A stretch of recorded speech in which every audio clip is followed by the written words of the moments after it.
What is up, the Force of Gaming 2233 here, and today I'm going to be doing my WWE Clash of Champions review video. Now how this works is I'll do my review video and then I'll tell you guys what happened on the Raw and Smackdown after this pay-per-view. So firstly, I'd like to say Clash of Champions really surprised me, and yeah, let's get on with this video. So first, on the kickoff show, Zack Ryder versus Mojo Rawley.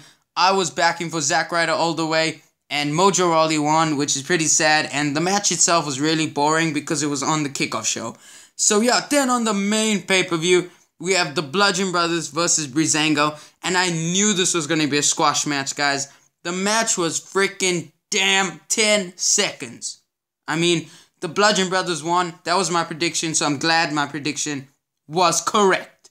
Next, we have this insane Smackdown Tag Team Championship Fatal 4-Way match. I mean, in this match, everything surprised me. I mean, each tag team was lit. I mean, the Usos were flying out of nowhere. The New Day was doing their own thing. Aiden English was trying to pin everyone. Rusev was kicking everyone. Shelton Benjamin tossed one of the Usos from the top rope into the ring. And Gable was suplexing the hell out of everyone. And eventually, the Usos retained their championship. I was backing Benjamin and Gable, but you know, the Usos are still one of my favorite tag teams. So yeah, I'm happy with that. Next, we have this women's lumberjack match that really surprised me. I mean, Natalya and Charlotte are one of the best women in the women's division right now. So yeah, I mean, the lumberjack match, it was so one-sided at the beginning. I mean, everyone outside the ring was helping Natalya because whenever Charlotte was thrown out the ring, they'd really attack her first, then push her in, and when Natalya was taken out, she went in unharmed. So, in the middle of the match, one of Charlotte's friends, I think the only friend she had in the match, was Naomi, and Naomi would jump off the top rope, or actually jump from the ropes, and take out every woman in the match. Charlotte would do the same thing when she'll do a moonsault from the top rope outside the ring, and that's what made the match pretty good. And then in the match between Charlotte and Natalya itself, without the woman outside the ring, their submission maneuvers were really made the match. I mean, when their submission, Charlotte would do her submission, then Natalya would do her submission, and then that's what really made the match good. Then at the end, Charlotte would retain her championship, and that is what I predicted, so I'm happy about that. And then Natalya was still pretty good in the match. I still like her. And then after the match, when she said nobody appreciated her, I don't know what she meant, but we'll have to see next week in SmackDown Live. Next, we have this United States Championship Triple Threat match, which I enjoyed. Dolph Ziggler won. I mean, this match was very, very exciting. Not as in high flying, jumping off the top rope and stuff, but I mean, each competitor in this match was really fast. But the main thing that really stood out for me is how Dolph Ziggler won. Bobby Roode was running towards Baron Corbin, and Baron Corbin caught Bobby Roode for the end of days, and then Dolph Ziggler basically zigzagged both of them down to the mat, and then he pinned, I think, Baron Corbin, and he won the WWE United States Championship. So yeah, guys, I was so happy about this. I was backing Dolph Ziggler all the way, and I predicted Bobby Roode, but you know, I'm happy that never happened. Next, we have the WWE Championship match, AJ Styles versus Jinder Mahal. This match wasn't that exciting for me because on the Manchester live event, I think AJ Styles won the WWE Championship from Jinder Mahal. I mean, we've seen this match before. So, since it was an AJ Styles match, I had to watch it. I'm a big AJ Styles fan. I'm glad he retained his championship. That was my prediction. And I hope he has another challenger coming next week on SmackDown Live. Then we have this match that I was so excited for. And it really lived up to its potential. Not by really exciting wrestling. I mean by the chaos in the ring. When I mean this, I mean that the both referees were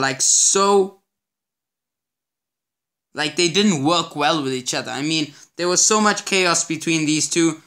For example, Shane McMahon would go for a count, and 2 seconds later, Daniel Bryan would start his count, And then eventually they divided the ring and said, that is your side, this is my side.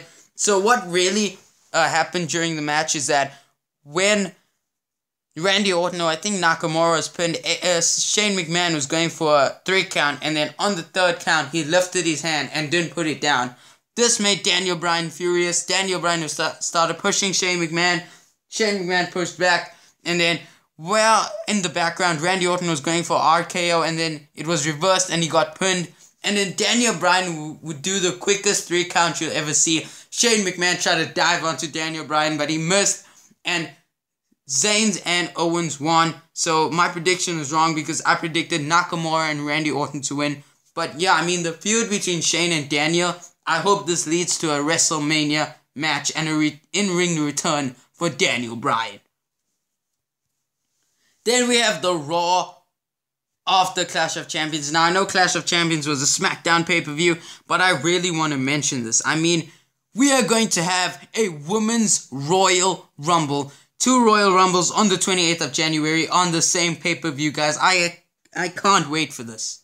I really can't. I mean, imagine all the divas that could return, like the Bella Twins. I mean, Ronda Rousey could make her debut. I'm really excited for this, guys. So yeah, then on SmackDown Live, we get to finally know what happened in the ring. I mean, Shane McMahon said he didn't count to 3 because of his emotional side and what Kevin Owens did to his father, and how both of them screwed the Survivor Series team. And yeah, I mean, it really made sense to me. And then Daniel Bryan was like, I counted fast because I wanted to save Shane from himself, which didn't make sense to me, and save the SmackDown Live brand. And he said Shane McMahon is becoming like the authority and how he's saying what's best for business. And he said Daniel Bryan fought for all of these words. And I mean, I can't wait for his in-ring return. Please, WWE. I mean, you can see he's growing his hair and his beard. I can't wait for this, guys. So, yeah, I mean, this feud is really heating up. And then the next thing that really shocked me, Dolph Ziggler's celebration in the ring. This was pretty sad for me, guys. Dolph Ziggler came. I thought he was going to say he's the best and stuff, which he did. He did. And then he said that nobody appreciated him.